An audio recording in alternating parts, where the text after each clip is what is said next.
আসসালামু আলাইকুম ওরহমতুল্লাহি ওবরকাতুহু।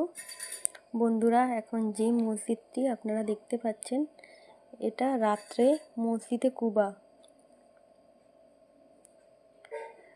তো এখন স্থানীয় সময় প্রায় 12টা, তবুও এখানে এত লোক সংখ্যা।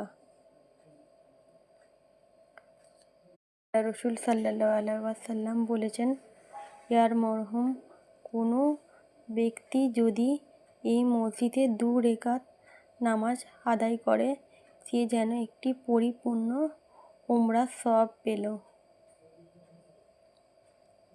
মসজিদের লাইটগুলি খুব জোর। এটা মসজিদের পিছন দিক।